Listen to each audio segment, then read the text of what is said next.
Alright, welcome back to my cast. This is going to be game number 2 of Tulane versus Northwestern, and we have in the left corner the purple Protoss player ObsiDiaN for Northwestern, and in the right side we have the green player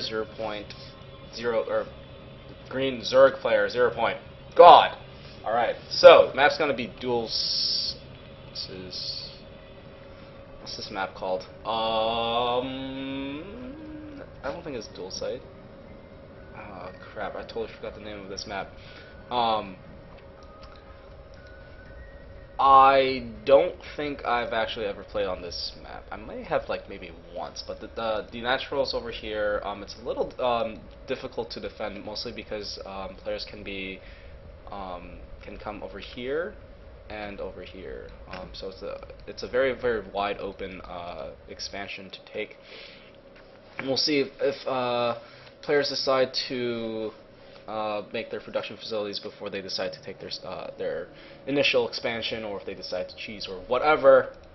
Looks like the 13 gate is going to be coming down from ObsiDiaN and going to be starting his wall off.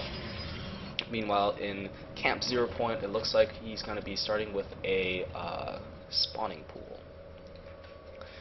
Given the fact that there's no neutral depot, I know some maps do, but and by some maps I mean some versions of this particular map do, but given that there's no supply depot, the Protoss player can actually open up with a forge and then block off this entrance with 3 pylons and a cannon in the back, which actually forces the Zerg player to either spread his creep once and then plant a spine crawler over here, or start with roaches. And it looks like the natural expansion is going to be blocked by ObsiDiaN's pylon, and it looks like ZeroPoint's going to be opening up with 2 sets of Zerglings and a queen before this expansion can actually start, and this is going to be delaying the expansion for a little while. I'd say about a minute longer. 4 Zerglings have now hatched, and is going to be able to take out this probe as well as this pylon. And yeah, more like 30 seconds. Alright, so the expansion is going to be going down for ZeroPoint at the 4-minute mark, and we'll see how he decides to follow this up. Gas is finally going to be taken up by ZeroPoint. Meanwhile, we got 2 Zealots holding the ramp for ObsiDiaN, and looks like a Stalker's going to be coming in, as well as his second gas. It looks like he's choosing to spend his Chrono Boost on the Stalker rather than the Warp Gate technology, so I would assume he's going to be looking to expand himself, or go for a Tier 2 production facility. But this pylon on the low ground is generally indicative of an expansion. It looks like the Zealots are going to be moving down across the map, checking the not checking the Zelnaga tower before heading out there. So ZeroPoint is going to know that a group of Zealots and Stalker are now out into the field. This queen is sadly going to be taken out because without creep, things move incredibly slowly. So that's going to be slowing down the production of this natural for a little while. It looks like a spine crawler is going to be coming down as well. ZeroPoint going to be taking a little bit of damage. I don't think the natural is going to be going down. It's not being reinforced, and I mean 2 Zealots and the Stalker is pretty easy to hold off as a Zerg player. Spine Crawler is now planted at the natural, so this attack should be thwarted away as long as he doesn't engage himself. And it looks like the Nexus is coming down for ObsiDiaN, and this is going to be a pretty difficult wall off. He's got to make 1 more building to complete this, and there's also a weak focal point by this pylon, and then there's this entrance and this entrance that he's also got to be worried about. Man, Blizzard and their maps of, yeah, okay. It's going to be blocking it off with 2 pylons, so I mean, like a Baneling bus can easily come through here, or like a run by through this corridor. Which is why you generally see Protoss players making a whole SimCity out of their buildings. ZeroPoint looks like is still going to be staying on 2 base, and it looks like the lair is going to be coming up momentarily.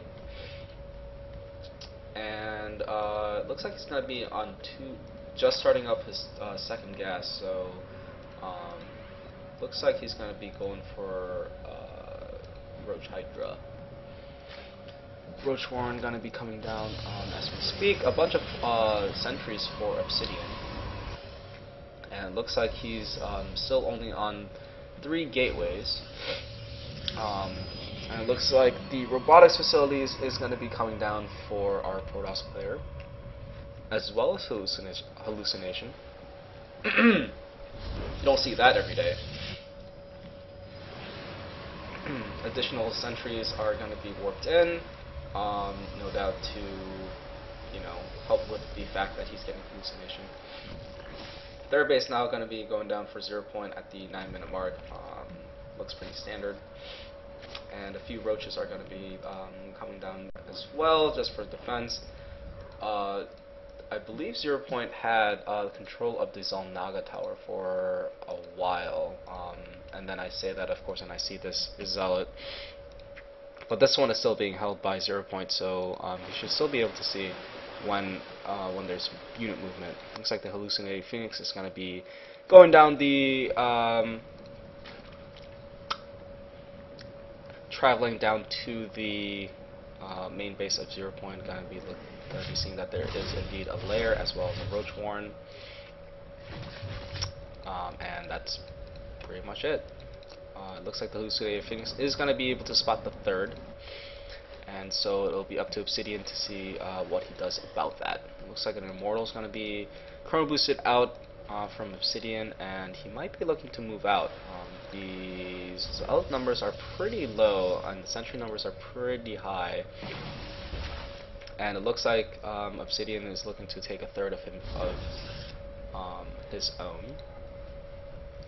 No upgrades for our Zerg player just yet, and it looks like he's going to be going for Infestors. So scratch that.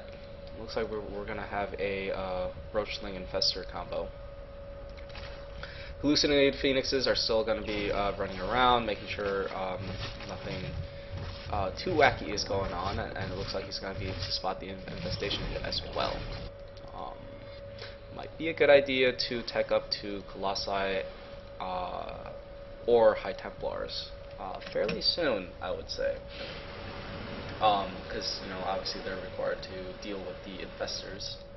It looks like a proxy pylon is going to be going down behind the bushes, very close to the 3rd of ZeroPoint. We'll see if he decides to warp anything in. A group of cells can actually do quite a bit of damage over here, especially if these roaches are going to be moving out into the other direction. And it looks like a group of roaches have already made it into the 3rd base of ObsiDiaN. He's going to be able to spot the fact that the 3rd is now up, and he is focusing down the sentries, which is very, very good. Sentries, obviously, the fact that they cost like 100 gas and that they die so quickly is very, very important. This means in the later push from the Protoss player, there's going to be a lot less Guardian Shield and Force Fields. And Force Fields obviously are freaking amazing against the Zerg. Because Zerg have, the large number of roaches and a ton of Zerglings, i.e. speedlings, and when they get up into your army and put a big surround, that's like a pain in the ass. But then if you have like 2 Colossi and you force field out the units, and you just get a ton of free kills and save your army, blah blah blah, you don't die, etc., etc. Looks like the proxy pylon is going to be used for a Zealot warp-in. The Queen is going to get focused, but I don't think she's going to die just yet. Ooh, 32 HP. And given the fact that he saw those 5 zealots come out, ZeroPoint should know that there's very likely a proxy pylon next to his base. But hold that thought. It looks like the main army of ObsiDiaN is going to be moving out. It's like he had 2 immortals to go, but the first one is going to be taken out. And ooh, a very nice fungal on all those sentries. Those sentries are probably all going to die, which is a huge win for ZeroPoint. Now there's not a huge threat of hallucinated units, nor is there going to be like any force fields or guardian shield, which is fantastic. It looks like Blink has finished for ObsiDiaN, is going to be trying to save this Stalker, I guess. And it looks like a few of the infestors and roaches are now going to be heading into the third. It looks like one big fungal right here would be amazing, but it looks like the immortals are going to be able to hold off the roach attack. I would argue that you should either bring a bunch of zerglings right now, since he's only got stalkers and immortals, or simply yeah, bring more roaches and then just fungal them. Yeah, man. Roaches are so strong against Protoss players. It's ridiculous. Look at how much HP they have, 145, and they cost 1 freaking food. And if I'm correct, I think they cost like 75 minerals. Ugh. I'm not even sure. Yeah, 75. Oh, scratch that. They're 2 food. I must be thinking of the beta. A big fungal gonna be going down on the immortals and stalkers, and obviously fungals do a ton of damage against armored units, which, you know, basically every single Protoss unit is, besides the Zealot. So infestors are actually very, very strong, especially because they got that buff several months back where they do bonus damage against armored units. Looks like Archons and Stalkers are not going to be enough to hold off the mass roach attack from ZeroPoint. It looks like the third is going to be under heavy fire, and you should be focusing down the High Templars. Very, very good. Another Warpin of Stalkers might be able to pull this off, actually. I'm not really sure, especially with the number of cannons. It's going to be pretty close, but it looks like ZeroPoint is going to be able to come out on top. And the third is now going to be very, very vulnerable for ObsiDiaN, and he's going to be... And, well, yeah. The Immortal comes a little too late, but it looks like a Dark Templar has spawned, and now that's going to... I think this Immortal is going to die. Perfect. And it looks like a group of roaches are going to be making it into the natural as well as the third. ZeroPoint should be hearing these splashes and hopefully bringing like an Overlord and ulting it into an Overseer. But meanwhile, it looks like the third of of ObsiDiaN is going to go down while he expanded into the fourth. This I like very, very much. And it looks like the roaches are now just going to be backing off. Meanwhile, it looks like ObsiDiaN is going to be taking this expansion, most likely attempting to hide it. And it looks like the Overseer has now arrived and going to be able to take out the Dark Templars, and is going to be knocking down the walls at the natural. Stalkers obviously have a range advantage over the roaches, and versus this kind of slight wall in, it looks like the Stalkers are going to have slight advantage, but it looks like some of the roaches are going to be able to get in, and is now taking out the wall itself. The Immortal has now arrived, but is going to be completely out of position and instantly taken out by the group of roaches, and this has to be because there's no way ObsiDiaN can hold off this number of roaches in his base. So ObsiDiaN is going to be calling the GG, and game 2 is now going to be going for 2 lanes, so the score now stands at 1-1.